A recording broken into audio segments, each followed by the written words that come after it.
Mais yes, oui, le roi. Yes, oui, le roi. Le roi de où? Eh bien, les rois de la terre. Ah non, c'est Felipe. Mais non, ça c'est le roi d'Espagne.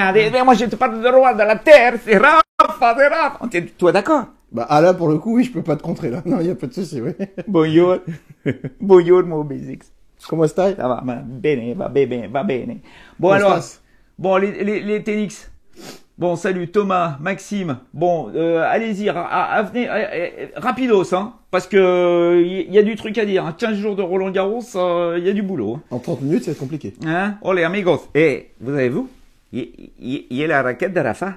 Si, c'est la raquette de Rafa. Et cela dit, s'il joue avec ça, il peut pas gagner quand même. Eh ben Quoique, si. Eh ben, quoique. il est capable. Il est capable. Bon, on y va tout de suite. On va tout de suite sur la finale. D'accord? Ok. Nadal Team. Oui. Ok. On se disait. Oui. Por qué no? Parce Et puis non. Parce que Rafa, il arrive à toujours trouver la parade pour gêner ses adversaires. Il y a une chose intéressante. Le matin même de la finale, Rafa s'est échauffé sur le central. Il a fait quelque chose de très intéressant. Il a anticipé la tactique qu'allait faire Dominic Thiem. Ça veut dire que Dominic Thiem, je ne sais pas si vous avez remarqué, en début de match, sur les jeux de retour, s'il met très près de sa ligne et il a essayé le plus possible à contrer. Rapide, fort. Qu'est-ce qu'il a fait, Rafa? Ce qu'il avait fait à Madrid, hein, d'ailleurs. Et qu'est-ce qu'il a fait, Rafa? Il s'est échauffé au service et Carlos Moya se mettait quasiment 50 cm derrière la ligne de carré de service, frappait fort avec une balle. Il laissait passer le service avec une balle, il frappait dans les pieds.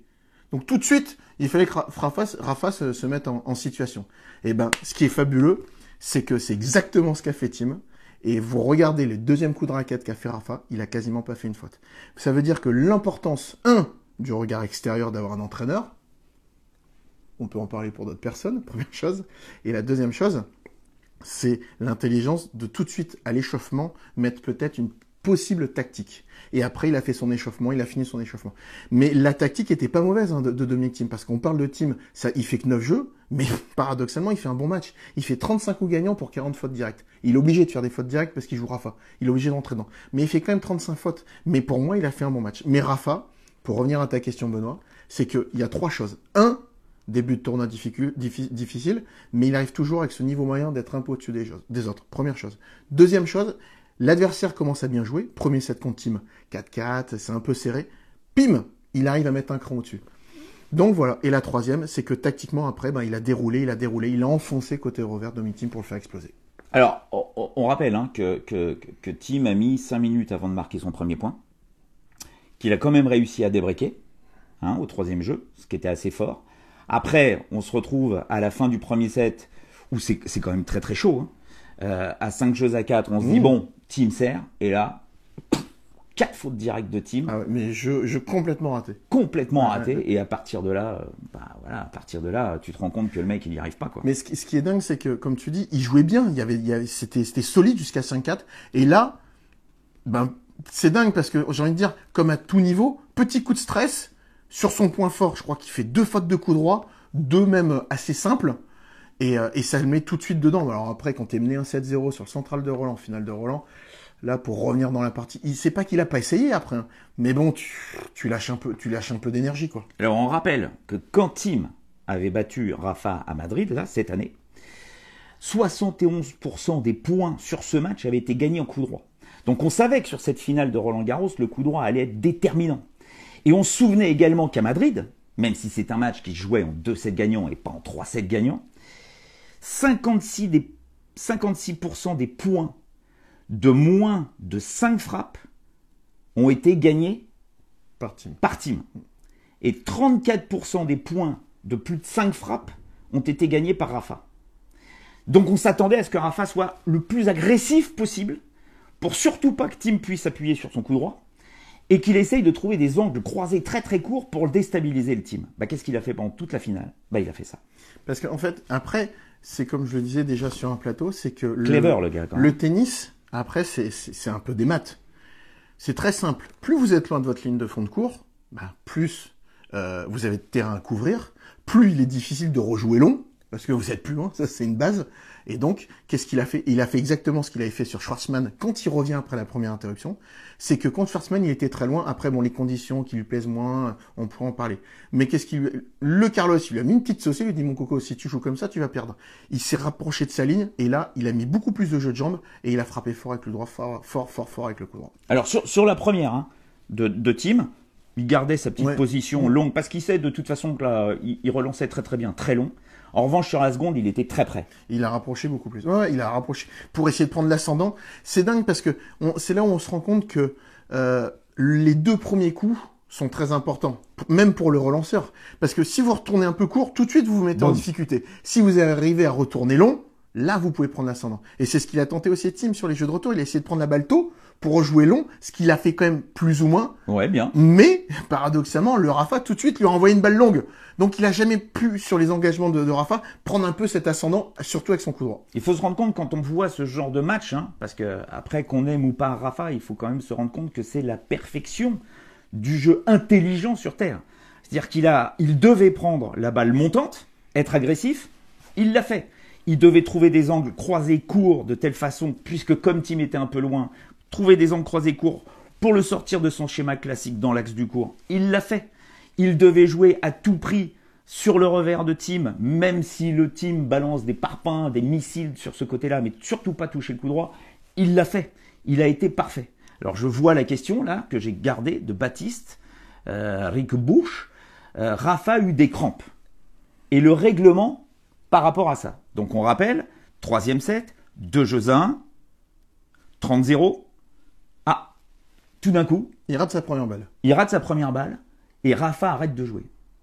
J'en ai parlé avec Damien Dumusois, l'arbitre de ce match. Après, pendant la soirée de clôture de Roland Garros. Bon, mais on était encore à peu près sobre, on était bien. Et le Damien me raconte effectivement, il voit arriver Rafa très vite vers la chaise.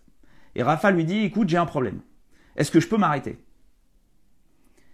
Donc Damien ne sait pas, enfin l'arbitre ne sait pas ce qui se passe, donc il lui dit, non, parce que Rafa arrive et lui dit, est-ce que je peux prendre du temps?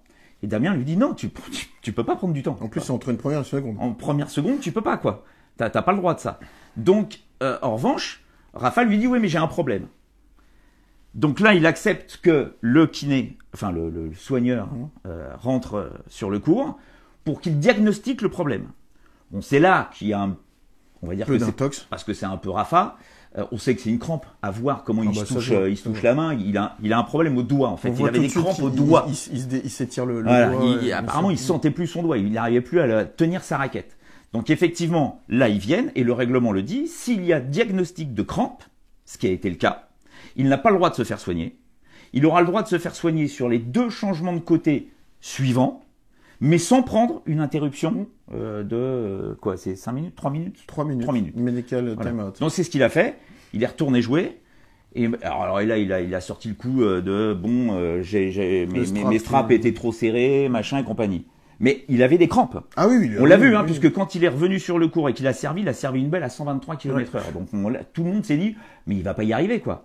Mais au niveau du règlement, c'est vrai que c'était un petit peu, c'était borderline. Ouais, mais après tu vas pas non plus disqualifier. Tu vois. Non. Qu'est-ce qu'il aurait fait, Damien? Impossible. Il lui aurait mis un point de pénalité, tu vois. Donc, non, mais en plus, ça a été très intéressant la discussion que j'ai eue avec Damien parce que je lui disais, mais voilà, est-ce qu'il y a une différence? Tu les connais par cœur, tous les deux. Est-ce que tu parles avec eux avant? Il me dit non, tu ne parles, tu parles avec tout le monde, les ramasseurs de balles, les officiels, les juges de ligne, tout ce que tu veux. Mais il me dit les joueurs jamais. On parle pas avec les joueurs. Mais en revanche, je sais quand ils arrivent, machin et compagnie. Première discussion. Souvenez-vous de Thiem quand il s'arrête de jouer au premier set là, parce qu'il est persuadé que la balle de Nadal est faute. Ben, je peux vous dire que le Damien, quand il est sorti de sa chaise pour aller voir la trace, il me dit là, j'ai une pression monumentale. Oui, parce que c'est une balle de jeu. Monumentale. Ouais. Il arrive et la balle va pas vite. Il voit la marque, il indique tout de suite à Dominique, elle est bonne, machin et compagnie. Dominique lui fait un petit peu. Il me dit c'est une finale, c'est normal. Je sais que les mecs vont être un peu plus hargneux, rageux que d'habitude, mais c'est classique. Et Dominique lui dit bon, ok, d'accord, on met le point. Non. Ah non, t'as arrêté. On remet pas le point.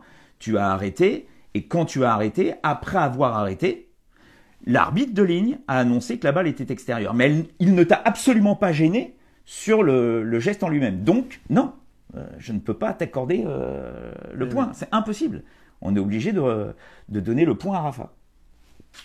Donc c'est plein de petits détails comme ça. Après, il a mis un petit warning pour dépassement de temps à Rafa. Ouais, mais je pense qu'il le sait maintenant, Rafa. Mais il dit pas un mot, il reste dans son truc parce qu'il sait qu'à un moment ou à un autre, il va en prendre un. Donc... Il en a discuté. Il a discuté au changement de côté. Il a discuté avec Damien Dumaison en disant Rayon, ça va, machin et compagnie. Il lui a expliqué. Il lui a dit écoute, tu dépasses et tout ça. Et il dit mais voilà, c'est un classique. Et Rafa souvent va le voir après, pas après la finale, mais après les matchs. Il dit ok, j'ai eu tort. T'as eu raison, machin et compagnie. Donc voilà, sachez que au niveau des crampes, c'est un peu border, mais sinon dans l'ensemble, il n'y a pas eu de problème au niveau du règlement. C'est-à-dire qu'après, il a eu ses soins sur les changements de côté, mais il n'y a pas eu les 3 minutes fait pour ça. Je reviens sur les questions du moment. Hein, parce que là, les gars, on vous a laissé tomber, mais je voulais qu'on parle à tout prix de ça, parce que je sais que les crampes... mais vous êtes combien là? Vous êtes Beaucoup des dingues, de personnes se sont posé la question. Peut-on mettre le challenge en plus de garder le jugement avec les marques pour se rendre pour ce genre de situation? Je comprends pas ta question, Corentin. Où Tim était sûr et l'arbitre aussi. Peut-on mettre le challenge en plus de garder le jugement avec les marques? Je comprends pas ta question, Corentin. Tim aurait dû gagner le jeu bien plus facilement et n'aurait pas été briqué. Thibaut Joanneau, sauf qu'il prend 29 secondes en moyenne. Non. Sachez que c'est à partir du moment où vous amorcez votre préparation de geste que ça s'arrête. Hein. Ouais. C'est pas au moment où il lance sa balle, le mec. Hein. C'est au moment où il se met en position, tac, vous arrêtez le truc. Et il n'était pas à 29 secondes. Bon, ok. Voilà, c'était la finale. C'était la finale. Après, il a tout simplement. Voilà, qu'est-ce que vous voulez dire? Il est parfait. Sachez que. Juste pour revenir sur cette finale, pas oublier mine de rien que sur ces 2 dernières années sur terre battue, il n'y a que Tim qui a battu Rafa, c'est une certitude, mais c'était un format en 2-7 gagnants. Et que là, le Grand Chelem, tu es en 3-7 gagnants et c'est plus du tout la même chose. Voilà. Tout en sachant que Rafa n'a jamais perdu après avoir gagné le premier set. Vous vous rendez compte de ça? C'est dingue. À Roland-Garros, jamais. Il a 87 matchs de défaites. Ouais. Et si vous voulez qu'on parte sur les matchs au meilleur des 5 sets, il faut rajouter un peu la Coupe Davis et tout ça, il en est maintenant donc à 111 victoires pour 2 défaites. Sur terre. Sur terre. Et les 2 défaites, je n'ai pas besoin de vous les rappeler, hein, c'est Söderling 8e à Roland. Légèrement blessé. Et légèrement blessé au genou. Et Djoko. En 2015. Voilà, rien à dire. Voilà, ce sont les 2 défaites de Rafa sur terre au meilleur des 5 sets. Un moment... Je sais qu'il y a plein de gens qui disent il y en a marre, même des copains journaleux qui disaient mais putain c'est pas possible, il y en a marre.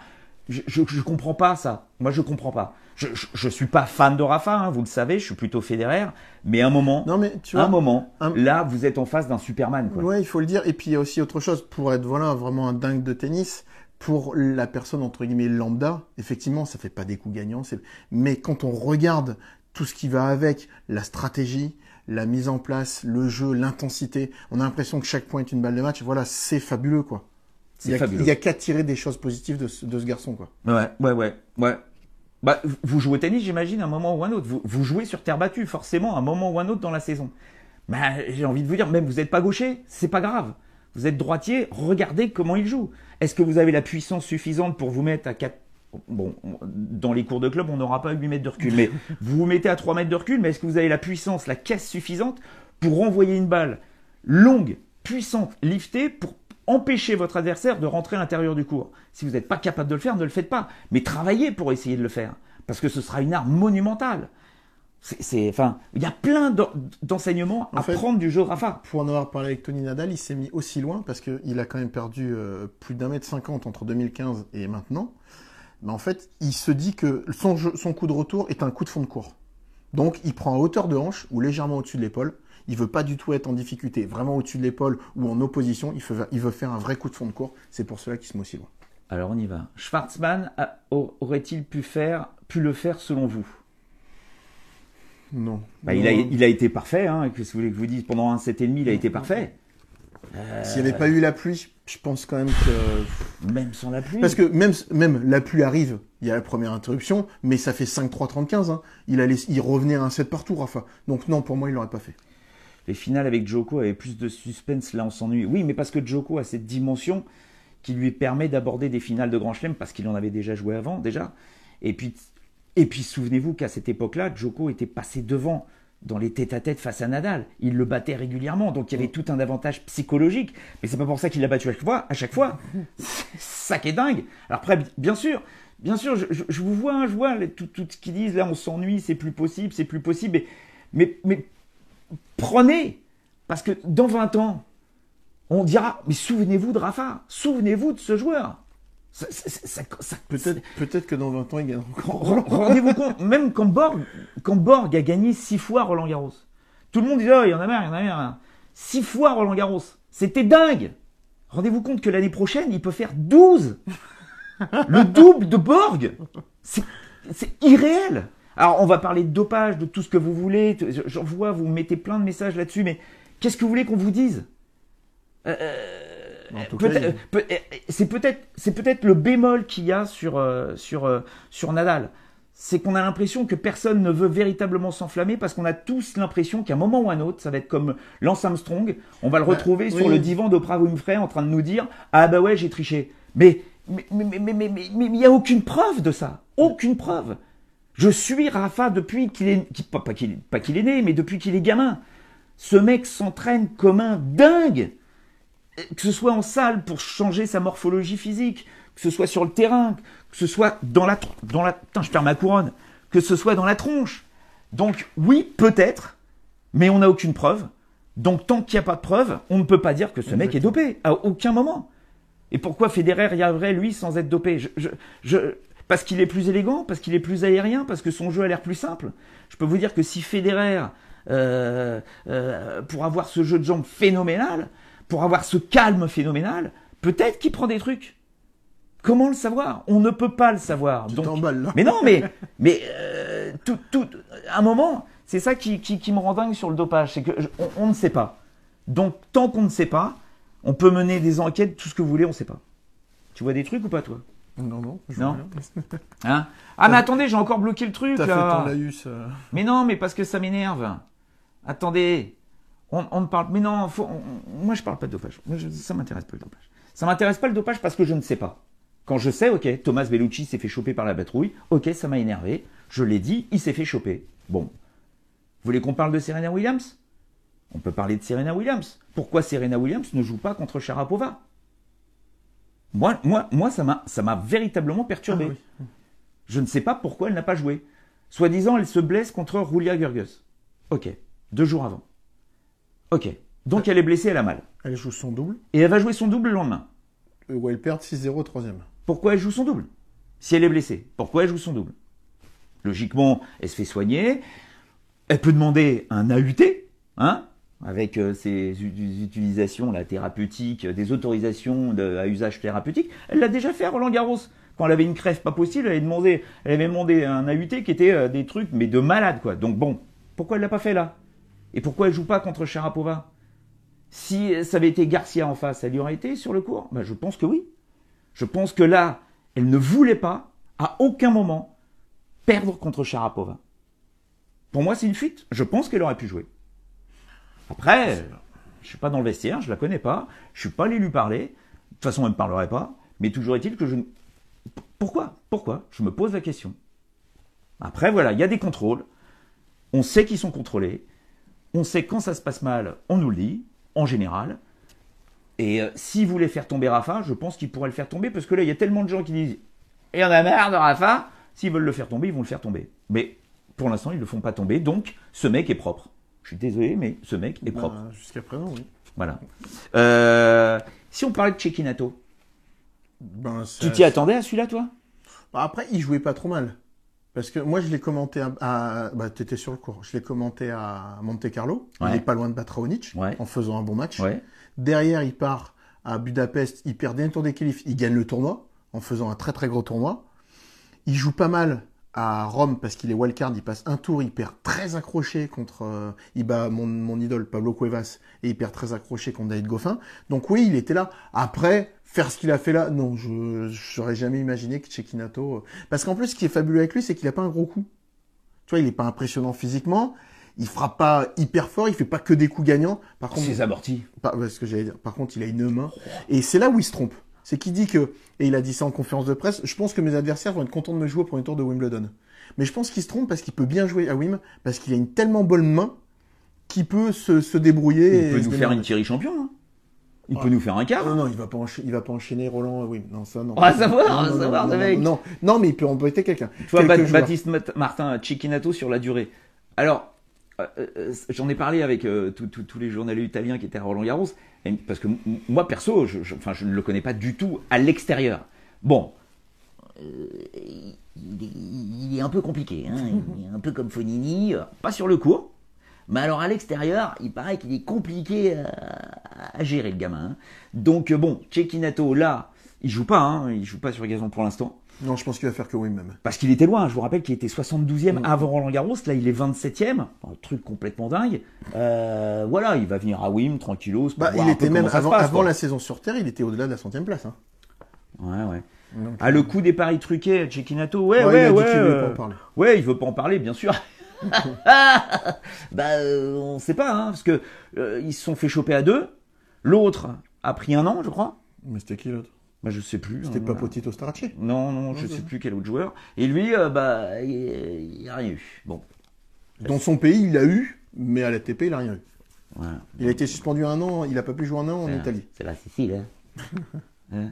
Non, déconnez pas, les gars. Ouais. Là, pas de conneries, hein. C'est la cosa nostra. On vous resterait vivant. Il va faire Wim, puis les tournois sur Terre en bon. Il y a de fortes chances. Je peux vous dire que oui. Je pense. Au Basics, tu prends la place de Chamoulot l'année prochaine? Non, je pense pas. Non, mais il peut pas, parce que Chamoulot, il est journaliste, attention. Là, il est consultant au Basics, c'est pas pareil. Hein. Non, c'est moi qui pourrais prendre la place de Chamoulot. Faut voter pour c'est toi. pas possible, laissez tomber. On peut parler de Djokovic, si vous voulez. Djokovic. Après, c'est là où on se dit que, tu vois, il jouait quand même pas mal. Il est tombé dans le piège de Cecchinato, parce que je pense qu'il est arrivé un peu trop surconfiant de jouer de Cecchinato. Donc, l'autre, il a commencé à l'emborber et à le maîtriser. Ils se connaissent par cœur, hein. Sachez qu'ils se sont entraînés. Ils s'entraînent souvent à Monte-Carlo, et je peux vous dire qu'à chaque fois, Djoko lui met la misère. Mais je pense que après, c'est là où on voit que le tennis joue à peu de choses, parce que le tie-break, le fameux tie-break du 4e, déjà celui d'avant, dans le 2e, où il fait un gros tie-break, Cecchinato. Énorme. Là, il y a rien à dire. Et Djoko a 3 balles de 2-7 partout dans le tie-break du 4e.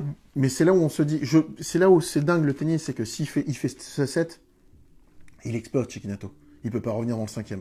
Mais il est resté concentré, appliqué, et il arrive quand même à passer ce fameux tie-break. J'ai trouvé ça. Le mec, de toute façon, il était au-dessus des nuages. Hein. Il réussissait tout ce qu'il voulait. Même la balle de match, il la boise à moitié, ça flotte. Ça retombe. Le Djoko, il la voit retomber. Sachant que Djoko, il fait jamais service volé, il fait un service volé pour une fois, il se fait lober, passer un truc bizarre. Et la conf de presse. Elle était phénoménale. Mais perso, j'ai trouvé qu'il était couillu d'y aller. Parce qu'il était défait. Alors bien évidemment, il se prend une amende s'il y va pas. Mais je peux vous dire que là, vous voyez le vrai Djoko. Hein. Oui, mais dans un autre sens, pour moi, le tournoi n'a pas fait son job. Comme pour Serena Williams, il n'a pas fait son job. Normalement, c'est Djokovic, il doit être en main room, la grande salle. Ouais. Il est allé, dans son coin, dans la 2e salle, la petite salle, pour embêter un petit peu tout le monde. Puis, là, il y a moins de monde en plus. Voilà. Là, la direction doit dire non, mais Novak, t'es prévu là, tu vas là, quoi. Donc, est-ce que vous voyez Djoko regagner un grand chelem bientôt? Franck Latour et Douglas Ripper, Djoko sur dur perdra très très peu. Moi, ce qui m'embête dans la globalité de son jeu, je trouve que ça va beaucoup mieux, physiquement ça va beaucoup mieux, mais il a un souci, c'est qu'il fait peu de points gagnants. Très peu. Et à un moment ou à un autre, tu peux pas, Rafa, il fait pas non plus beaucoup de points gagnants, mais il use, il agresse, et puis avec son coup droit, il arrive en enquiller. Là, Nadal fait quand même 126 coups droits gagnants sur la quinzaine. Hein. Mais là, Djoko, le problème, c'est qu'il en fait pas, lui. Il fait pas de coups gagnants. Donc, il s'use. Et quand on a un Cecchinato qui joue un peu loin de sa ligne et qui défend, parce qu'à un moment, Cecchinato, il était quasiment slice de coup droit, slice de revers. Hein. Mais à un moment, il faut tuer le point, il faut monter au filet, et il le fait pas. C'est ça le problème. C'est que, il n'arrive pas à tuer les échanges. Histoire que vous réagissiez, hein. À l'heure actuelle, pour moi, Djoko, c'est Wozniacki. C'est un très bon mur. Énorme défense. Mais il y a pas le coup qui fait mal. Ouais. Alors que Djoko, il y a le Djoko de 2014, 2015 jusqu'à Roland Garros 2016, c'est effectivement une défense de dingue. Mais putain, le mec, il a aligné des points gagnant sur point gagnant. Et au service, il fait pas non plus 2-3 services gagnants par jeu. Il peut ne peut-être pas faire de coups gagnants dans l'échange, mais au service, c'est même pas le cas non plus. Donc c'est là où c'est compliqué. Donc voilà, compliqué pour mais gagner un grand chelem, j'en doute. Oh. Là, encore pendant quelques temps. Là-dedans, on parle beaucoup. Voilà, Delpo, toujours numéro 1 à la fin de la saison, cher Benoît. Moi j'ai été déçu. J'avoue que j'ai été déçu sur la demi-finale. Je pensais pas. Parce que je trouvais qu'il montait en puissance. Il avait fait un très bon match déjà sur un gaucher qui était Ramos Vignolas. Je me suis dit, et sincèrement, hein, j'ai fait 2 erreurs sur le tournoi, c'est Sharapova, Muguruza et celui-là. Là, je pense, il s'est complètement raté. T'as l'impression qu'au milieu du deuxième, physiquement, il est rincé complètement. Alors qu'il faisait plutôt chaud et beau, c'était plutôt... Là, j'avoue que j'ai pas compris ce qui s'est passé. Disparition du bonhomme. Ouais, disparition du bonhomme. Là, j'avoue, personne n'a compris. C'est-à-dire qu'après, même en conf, on était là et tout ça et compagnie, et le mec te disait non, mais bon, ça va, je suis bien. Parce qu'en plus, il a toujours cette attitude, la tête un peu dans les épaules, un peu endormi et tout ça, mais il va au combat. Et là, j'ai l'impression qu'il a lâché très tôt les armes dans le match. Il a joué, mais il savait que de toute façon, il n'avait pas de chance. Et c'est ça que j'ai trouvé un peu dommage. Zverev, j'en ai vu plusieurs. Déçu, toi, ou pas? Bon, il passe le cap des 8e, hein, contre Kachanov. Bon, il arrive en quart. Déçu, oui et non, parce que il perd, je pense surtout, parce qu'il a joué peut-être le meilleur team de sa quinzaine. Team, sur ce match-là, il a été tout simplement incroyable. Une fois de plus, tactique, parce que début de match, comme il le fait souvent, il met pas pied au plancher à mettre des coups droits et à arroser le central. Il faisait très peu de fautes, il frappait au moment où il fallait. Je veux dire que tactiquement, il l'a verrouillé, Zverev, il lui a laissé aucune chance de pouvoir un peu s'exprimer.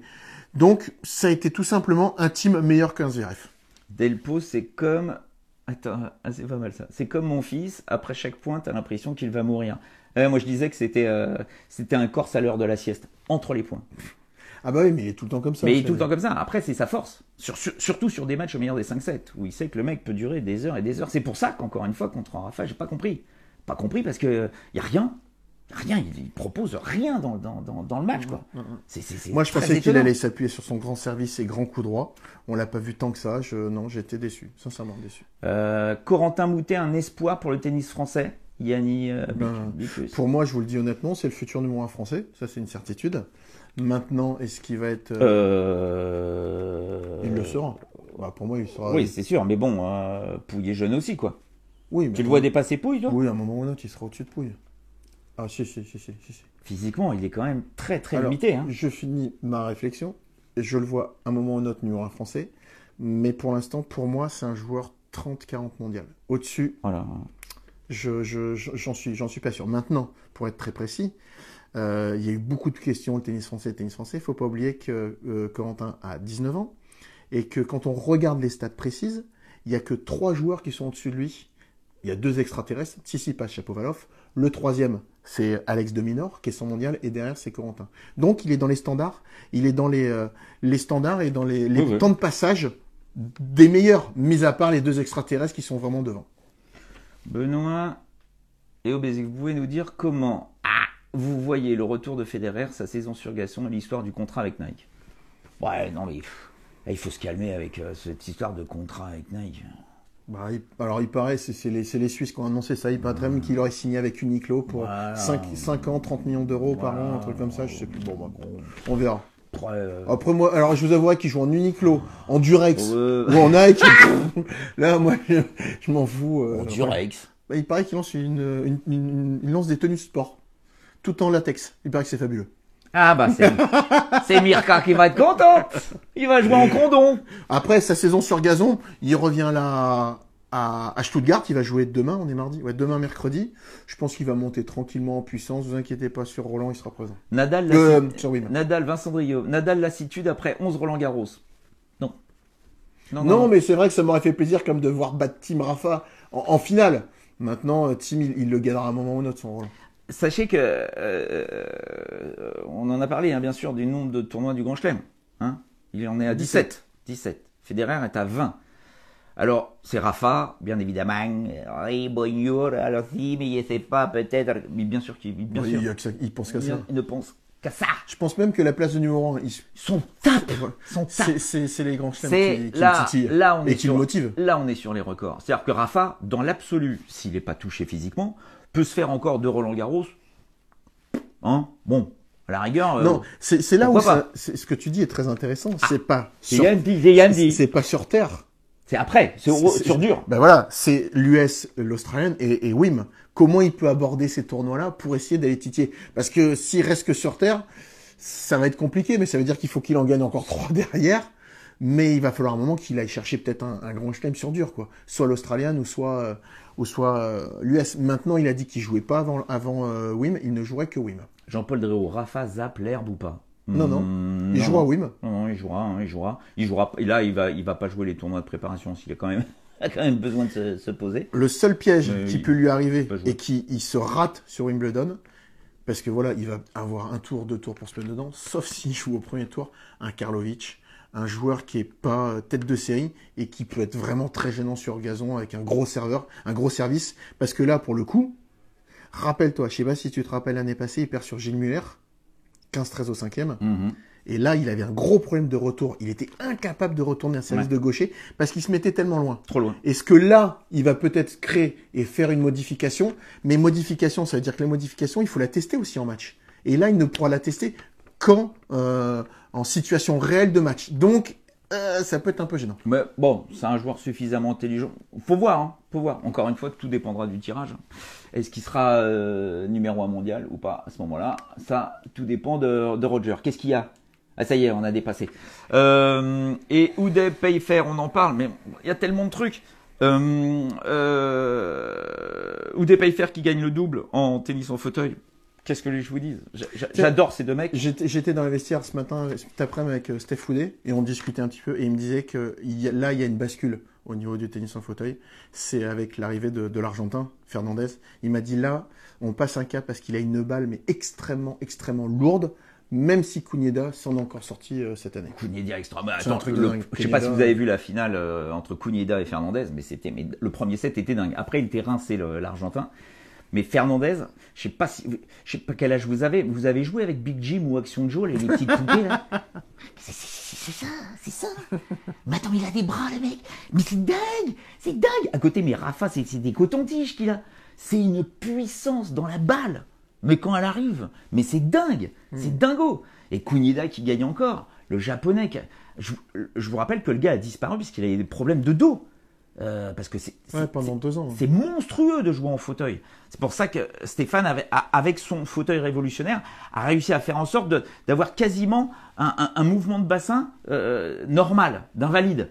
Donc ça lui permet de reposer un petit peu toutes ces torsions au niveau des lombaires et tout ça. Mais toujours est-il que Kunieda gagne encore. Le mec, c'est le Federer du tennis en fauteuil. C'est dingo, quoi. C'est hallucinant. Parlons des loges vides. Bah écoutez, moi j'ai posé la question au président, il y avait une conférence de presse là dimanche matin ou samedi matin, je sais plus. Dimanche. Voilà, dimanche. Voilà, j'ai posé la question puisque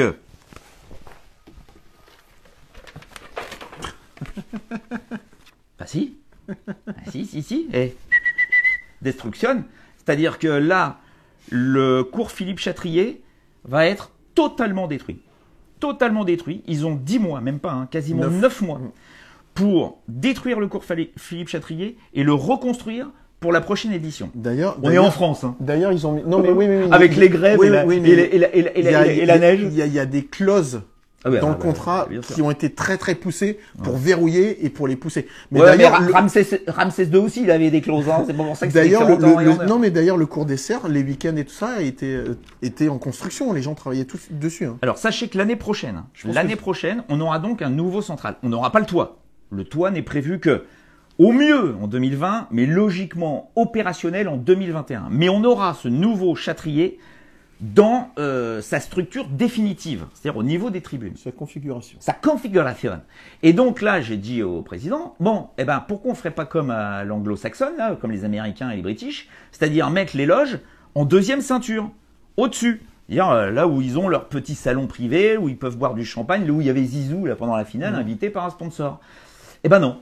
Non, on va garder les loges en bas. Donc, logiquement, dans l'absolu, il y aura toujours ce problème de loge vide, à moins qu'on fasse comme à Wimbledon, puisqu'à Wimbledon, ils sont pas glands. C'est ce que j'allais te donner la solution. Vas-y. C'est qu'à Wim, vous mangez de 11h à 13h. À 13h, le bar, la restauration est fermée pour les loges. Et comme ça pousse les gens à aller sur le centre. Get out! Donc les matchs commençant à 11h, ben voilà, vous avez toujours un petit peu de monde, mais au moins à 13h, vous êtes plein dans les loges. Tout en sachant que les loges à Wimbledon, c'est pas comme à Roland-Garros, c'est pas au premier. Donc les gens, ça court, hein, bien évidemment, mais ils sont devant. Et c'est des dingues. C'est-à-dire comme nous, quoi. Donc à partir de là, effectivement. Mais on est là pourquoi? Est-ce qu'on est là? Enfin, c'est compliqué, quoi. Faut faire du fric aussi. Oui, mais dans un autre sens, comme tu dis, les loges sont vides, mais les gens sont dans le stade, mine de rien. Les gens sont dans le stade, les loges ont été payées, ça génère du cash. Donc, c'est là où c'est un peu le paradoxe. Mais effectivement, tu as envie de te dire, pourquoi pas mettre les gens qui aiment le tennis en bas et les loges, pourquoi pas. Mais voilà, En rappelant quand même que, bon, alors, effectivement, il y a ce problème des loges. C'est vrai que c'est chiant, mais qu'est-ce que c'est chiant de voir ça. Ça n'existe nulle part ailleurs. Mais je vais te dire, je vais remettre un petit tacle quand même. C'est que vous regardez la finale, début du 3e set de la finale, c'est même pas les loges, la présidentielle était à moitié vide. Ouais. Bon, c'était plus intéressant. Parti. Donc c'est ça qui m'embête encore un petit peu plus. Qu'est-ce que vous voulez faire? Mais c'est là que tu te rends compte, c'est qu'il y a un mélange entre faire venir des gens parce que c'est un spectacle, en passant par des partenaires, ou alors vraiment des supporters, des fans absolus. Ouais, mais bon. Tu vois, il y a quand même aussi un souci, c'est que quand tu regardes la finale de double, qui était après les filles le samedi, Nico Mahut et Pierre Hugues, il y avait un peu de monde, mais le lendemain matin, moi j'y étais dans le stade pour la finale du double femme.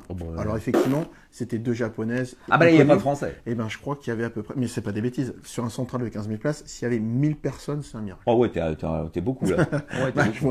Donc je vous rappelle, l'année prochaine, il y aura donc ce nouveau Châtrier. Là, je sais pas si vous avez vu ce cours 18 qui est quand même une belle réussite. L'année prochaine, il faut aussi refaire 4 cours là de ce côté-là. C'est une belle réussite, mais ce qui mérite quand même que la numéro 1 mondiale joue là-bas. Mais bon,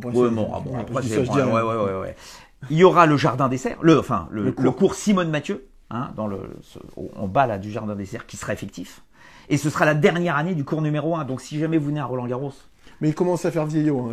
Hein, ouais, mais bon, c'est le cours numéro 1. Ouais, mais il commence à être vieillot. C'est tellement. Moi, je l'aurais gardé, je l'aurais réhabilité. Tu vois, je l'aurais vraiment modernisé. Mais bon, T'en auras fait quoi, toi? Non, mais modernisé. Tu vois, rechanger, faire quelque chose, quoi. Bon.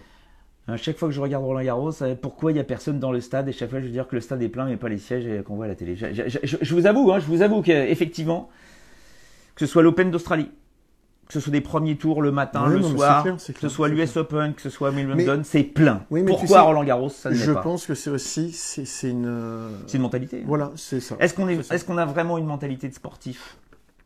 Posez-vous la question, en France, comparativement à ces pays-là, non? Moi, je te dis non. Après, mais tu sais que c'est un sujet, pas que, et je pense que c'est un sujet global. Global. Le sport à l'école, l'éducation. Je pense que c'est plus que global. Donc voilà. Moi, je sais, je l'ai vécu, pour te dire, je ne citerai pas de nom, des gens qui avaient une loge qui payait quand même 50 000 € leur loge. Le team Zverev. Pour la quinzaine, hein. Pour la quinzaine. Le team Zverev, ils ont vu un set du match. Ils sont partis. Soit ils mangeaient, soit ils buvaient. Donc, tu vois. Mais bon. Mais ils ont payé leurs 50 000 €. Qu'est-ce que vous voulez reprocher à ces gens? Vincent Martranchard, arrêtez de dire des bêtises, les gars. Mais pourquoi? Ah bon? Qu'est-ce qu'on dit? Comment ça? Qu'est-ce qu'on a dit comme bêtises, Vincent? Dis-nous. Nous n'avons pas de culture du sport. Non, nous n'avons pas de culture du sport, les gars. Un rapide Alep, quand même. Moi, je suis content pour elle. Génial. Ouais, je suis content parce que elle a vraiment dépassé ses démons, parce que pour le coup, elle a mené 6-4, 2-0. Et là, elle a été intelligente, parce que sa tactique du premier set était pas bonne du tout. Frapper fort dans l'axe contre une joueuse américaine qui adore frapper en cadence. Alors là, c'était la pire tactique qu'elle pouvait mettre en place. Mais à 2-0, elle a changé. Elle a varié beaucoup plus, elle a donné plus de hauteur, plus d'angle. Donc c'est là où elle a commencé à vraiment gêner Sloane Stephens. Et puis sur la fin, Sloane Stephens a fini par exploser, sachant qu'il ne faut pas oublier que Sloane Stephens avait fait 6 finales, 6 fois gagné. Finale à l'US Open, première finale Grand Chelem, elle a gagné aussi. Donc ça veut dire que mine de rien, elle sera pas loin peut-être d'en regagner, parce que après l'US Open, elle avait quand même pu gagner de match pendant pas mal de temps. Mais voilà, là, elle s'est retrouvée un peu sur terre. Kyrian, est-ce que la programmation du central n'est pas un problème aussi? Alors Kyrian, justement, ça aussi, c'est une piste sur laquelle ils vont travailler. Qu'à partir du moment où il y a le toit, il va y avoir des sessions tardives, voire nocturnes. On va partir dans les autres tournées Grand Chelem, d'accord? Donc ça veut dire que logiquement, pour les télévisions, il va y avoir, et puis pour les spectateurs, il va y avoir certainement des billets diurnes et des billets nocturnes. Il va y avoir comme les demi-finales. Donc certainement pas des matchs qui vont commencer à 11h du matin, puisque sinon il y aura un gap terrible entre la fin des matchs diurnes et le début des matchs nocturnes. Donc est-ce que en commençant des matchs vers 13h, ça permettrait pas justement à tous ces gens qui de sont manger et de venir et de remplir peut-être les loges. Enfin voilà, il y a tout un travail qui est en train de se mettre en place là-dessus pour essayer de trouver des solutions. Cela dit, pour rejoindre Kyrian, sincèrement sur le début du tournoi, moi j'ai rien compris à la programmation. Ouais, c'était bizarre. Les 3-4 premiers jours, c'était du grand n'importe quoi. Ouais, n'en parlez pas à Pierre Hugerbert, parce que sur le 18 contre John Isner, il l'avait mauvaise. Parce que s'il y a un cours sur lequel il fallait pas qu'il joue, c'était là. Mais enfin bon. Stevens n'a pas battu grand monde en finale, mais bon, au moins elle a tenu son rang. Bah oui, mais elle n'a pas battu grand monde. Il y a quand même quelqu'un en face. Eric, c'est pas elle qui a fait le tirage au sort. C'est comme Nadal, ouais, il a toujours le tableau le plus sympa. Bah, et où il est pour rien, lui. Qu'est-ce que vous voulez qu'il fasse, le mec? Niveau ambiance, pendant la quinzaine, ça croît ou ça décroît? Oh non, mais vraiment c'était bien. Non, moi je trouvais ça cool. Les gens n'arrêtaient pas de venir nous voir en disant Obésix, il est où? Mais moi je suis pas marié avec Obésix. J'aimerais bien, mais non.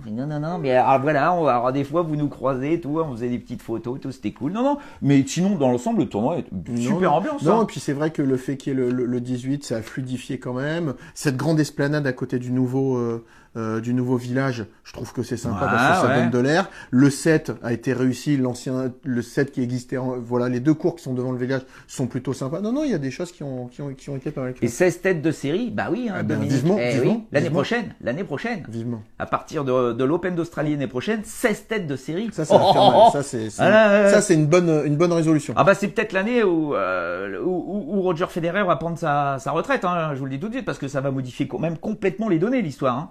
Ah bah là, il aura plus de 2-3 tours pour se mettre dans. Et j'en parlais avec Mansour Barami. Mansour me dit que lui, il pense que l'année prochaine, c'est la dernière année de Federer. Il en est persuadé. C'est ce qu'il dit. Mansour qui a gagné le trophée des légendes. Qui se prépare pour Wimbledon. Et ouais, j'ai vu avec toi. et Mansour qui a battu McEnroe en finale. Mais ils sont plus copains. Tu sais qu'il avait mauvaise. Hein. Oh bah putain. Ah, McEnroe, tu le bats pas en finale. Hein. Mais surtout, attends, alors pour une petite histoire, après on n'aura pas parlé des filles et tout ça, mais Mansour me dit, on a super bien joué avec Fabrice. Et en fait, pour que ça soit un peu équilibré, ils leur ont dit, bon, le deuxième, on vous le donne. Mais et ils n'arrivaient pas à gagner les jeux. Pioline et McEnroe. Okay. Et par contre... McEnroe il jouera plus jamais avec Pioline. Ah ben non, il s'adressait pas à la parole. Ah ben il se parle plus. Hein. Et par contre, au tie-break, il m'a dit, là, ça a été beaucoup plus compliqué, mais on a vraiment pas mal joué. Donc voilà. McEnroe ne veut que gagner. S'il gagne pas, what the fuck? Ah bah là, show me the mark. Ok. Là, c'est fini, il peut plus voir Pioline pendant pas mal de temps. Mauvaise ambiance. Hein. Roger va aller jusqu'aux Olympiques de Tokyo en 2020. Espérons. Benoît contre Pauline, on en est où? Pas loin alors. non, si, je l'ai vu, je sais plus où je l'ai croisé un soir et rentré chez elle. Ouais, c'est, il faut qu'on le voie. Faut que je me prépare un peu quand même, hein. Tu dis rien toi. Mais voilà, faut que quand même, faudrait pas que je sois ridiculisé. Hein. Faut s'inquiéter pour les Français. Bon, les Français, rapide. Allez, rapide et après on arrête. Ben, pour moi, ils ont été à leur place tout simplement, quoi. c'est pas la peine. On s'attendait à Lucas Pouille. Lucas Pouille, il a pas fait une bonne saison sur terre battue. Du jour au lendemain, il va pas non plus gagner Roland. Donc, pour moi, non, mais on parle pas de gagner Roland, mais dans la façon aussi de jouer le match, quoi. Tu vois, la reprise du match contre Kachanov, c'est nul. Il se passe pas grand chose. Le match de Gasquet contre Nadal, c'est nul. Bah oui. Non, mais là, tu vois, pour le coup, je sais pas s'ils nous écoutent, mais j'aimerais parler avec Fabrice et avec Thierry Tulane pour leur dire, mais qu'est-ce que vous lui avez dit? Qu'est-ce que vous avez essayé de mettre? Est-ce qu'il y a une tactique qui a été mise en place? Est-ce qu'il y a quelque chose? C'est juste une question après, comme ça pour faut lui faire rentrer un truc dans le mais entre lui dire et qu'il ne mette pas en place, c'est une chose. Mais j'espère quand même que Fabrice, moi je pensais sincèrement qu'il allait peut-être faire le match, voilà. Pas gagner, pas battre Rafa, mais au moins lui prendre un set, créer du tennis, là il s'est rien passé. Et puis après, mon fils... c'est Gaël. C'est Gaël. Alors après...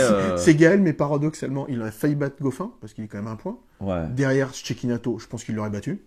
Et... si, il passait. Ben oui, mais dans quel état? Enfin, Bah je oui, sais mais pas, bon. parce que tu vois, Bah ouais. parce que le Goffin, là aussi, hein, on n'en parle pas beaucoup, mais purée l'altercation qu'il y a, lui avec l'arbitre et après qui va parler à Goffin, je peux vous dire que ça, c'est pas beau ça. C'était pas sympa. Non. Ça, c'est Non. nul, quoi, Non, parce non. que s'il y a C'était bien pas un dans mec l'esprit. qui est Ouais. droit, quoi, c'est bien David Goffin.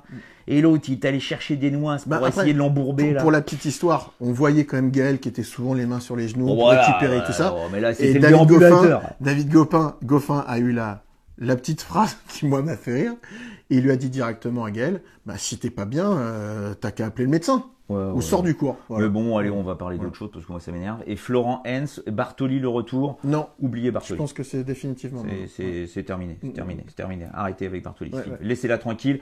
Parce que bon, il faudrait qu'un jour quelqu'un un peu s'occupe d'elle. Ce serait bien, ce serait bien. Je pense que... Voilà, bon, bah les gars, non parce que le problème, c'est qu'on voudrait bien parler des heures et des heures. Mais après, il faut la revoir en replay pour ceux qui l'ont pas vu. Et donc, ça sera trop long. Et voilà, et si c'est trop long, ils regardent pas. Et après, nous, on se fait engueuler. Bon, juste une dernière chose. Non, on en refera une avant le gazon. On en refera une avant le ben, gazon. ben, juste, n'oubliez pas, les Tennis Event Masters de 23 et 24 juin au Tennis Club de Plaisir. J'y serai, on jouera. Ouais. Si mon petit ami Benoît est prêt, Ouais. il jouera peut-être, mais on fera Ah, probablement... je peux faire exhibe. Je peux faire exhibe. Ah bah tu pourras taper. Ah, je peux faire exhibe. Et Je vous défie tous, moi. Déjà, demain, on va faire exhibe sur une péniche. Voilà, déjà. Et c'est quoi le 23 et le 24? 23 et 24 juin. 23 et Tennis 24. Club de Plaisir. 23 et 24. Tennis Event Masters. Le TC Plaisir. C'est les Yvelines, ça. Yveline. Ouais. Il y a 78. Je vous défie tous, les gars. Oh, putain. Mais regarde, sur un point. Eh, t'as plus que 15 jours pour te préparer quand même. Sur un point. Car vous venez. Tu les enchaînes, tu les enchaînes. Je vois, préparation à la Mike Tyson, qui était là, hein, avec sa fille. Ouais, bah tout, Alors le, monde là, tout le monde a dit elle joue grave, elle joue grave. Au niveau du léchage de boules, c'était écœurant. Mais écœurant. C'est-à-dire que là, la fille de Mike Tyson, c'est carrément, mais t'as jamais vu un tel, elle est tellement douée, c'était dingue. C'était comme des, mais j'en peux plus. Bon, où tu veux, quand tu veux, ben, ouais. C'est qui nous invite à Majorque? Aline Fresnel? Venez à Majorque. Ah bah ouais, pourquoi pas. Ouais. Bon, allez, stop. Bon, Tac, les amis. attends, je regarde. Bon. Jamais trop long, même en replay. Mais si, on se fait, ouais. Après, on se fait gronder. Benoît, Rafa Mélin. Non, non. C'est pour ça que j'aime bien que le gazon revienne pour voir un peu Roger. Hein? Parce que Misha Zverev, pour un premier match de relance pour Non, le mais Roger. surtout, On veut voir. Non, mais il a Misha, Kyrgios, Shapovalov. Ouais, Kyrgios, ça. Non, mais après sur un match et sur un Mais match lui, il sur joue deux pas sets. sur herbe, il la fume. Donc, on sait jamais avec le... Bon, allez. Ouais, allez. Tchuss. Tchuss. Bonne Tchuss. semaine. Moi, je pars aux travaux, je vais défoncer le cours. Et à très vite. Ouais, Vas-y, fini. quoi? Bah ciao. Allez, bise. Bye.